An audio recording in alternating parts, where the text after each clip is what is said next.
wala kàddu le représentant du FMI booy seetaan la presse ñenn certaine presse bi dafa mel ni comme FMI moom dafa weddi chiffres yi Cour des comptes yi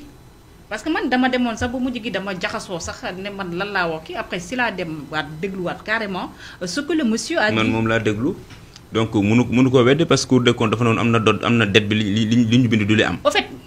moom langage diplomate lay utiliser. c'est ça du wax sàcc du wax kii dafa wax ne am na yoo xam ne dinañ ko clarifier ak yooyu xamuñ fan la dugg. mais journaliste bi sax loolu la ko. ne ko est-ce que yow da nga jàpp ne am na yoo xam ne. voilà détourné mu ne du wax détournement. mu ne il du ma wax détournement mais boo dégloo presse bi ñenn ci presse bi dafay mel ni comme ñoom dañoo weddi carrément rapport Cour des comptes bi. non xam nga dafa am boo nee presse moom presse bi ay pàcc moo. waaw am na si ñoo xam ne tey jii boo dégloo seen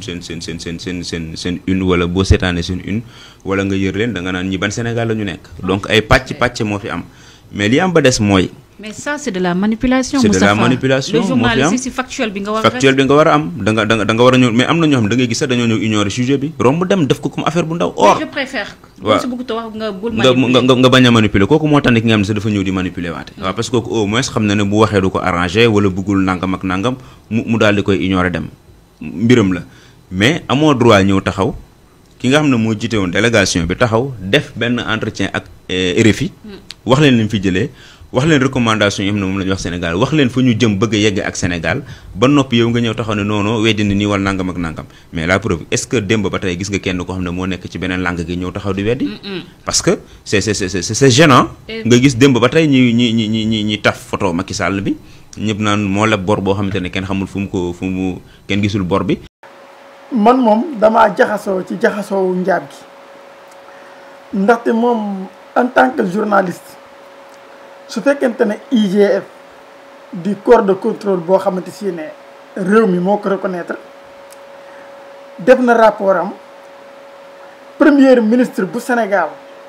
nga xam si ne moom itam du réew mi reconnaître la jàkkaarloo ak sénégalais yi wax leen na leen IGF de rapport bi mu def lii ak lii moo ci nekk. Cour des comptes nga xam ne bokk na ci banqaas yi gën a rëy ci réew mi wala boog bi gën a rëy ci réew mi boo xamante si ne bu xasee wax ci wàllum rapport kaneen dootul wax moom itam génn joxe rapport am dëggal la IGF waxoon dëggal li Ousmane Sonko waxoon bi mu jàkkaarloo ak sénégalais yi waaye sax ne leen la ngeen waxoon lu gën a garaaw laa gis bu fekkente ne loola nag. yeneen i presse mën nañu génn wax ci loo xam ne si ne yow am nga xel te loola mën na laa jaxase kon yow franchement sax yeewu te sax war nañ ko mën a xoolaat ndaxte kalaasu yi muy njàpp ku ñu naw la ndaxte jigéen la joo xam ne si ne xeex na ba tey mu taxawal loo xam ne ma nga fay jël ay nit ñu fay liggéey loola luñ koy respecté la waaye nag seen façon de faire bokk na ci li nga xamante si ni yàgg naa lëndëmal xelu askan wi ndax exemple IGF day génne rapport am premier ministre fésal ko saaru njaab yi ñooy taxaw di ci def émission suba ak ngoon at bi yëpp ñu def émission te duñ nangu avancé chaque jour seen émission question bi mooy li Ousmane Sonko wax est-ce que dëgg la du ñu nangu avancé mukk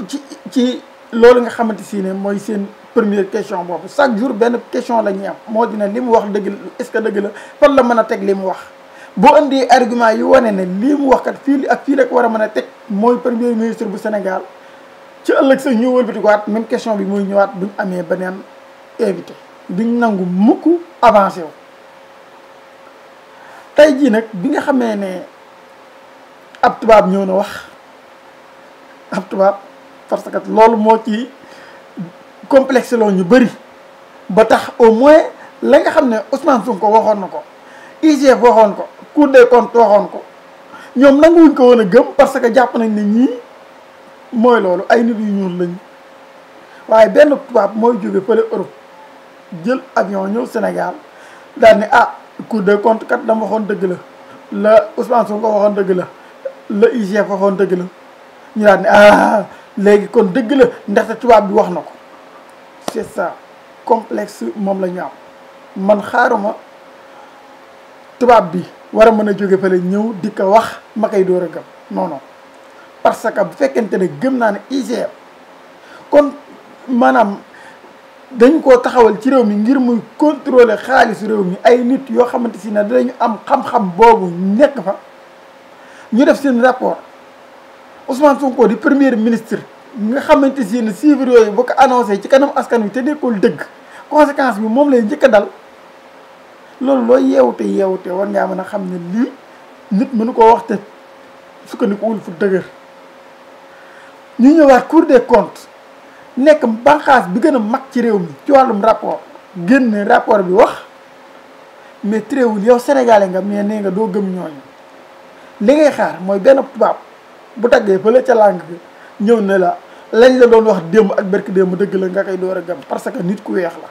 lii mooy problème mu Afrique mooy problème mu sénégalais yu bari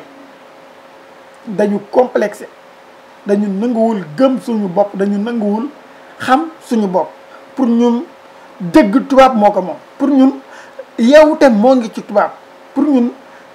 xam-xam moo ngi ci tubaab te texte wu Abdou Mbaye bi rek da koy firndeel ndaxte bu Cour des comptes waxee Abdou Mbaye mënu koo gëm te moom mu nekkoon fi premier ministre xam Cour des comptes lan lay signifier tey ay tubaab wax mu gëm ko ba pare wax ne tubaab yooyu kat ñoom ñoo gën a xarañ maanaam ñoo gën a yore matière yu xarañ yi pour mën a wax pour moom mu mën koo gëm ndaxte bi li mu wax loolu nga ko mën a résumé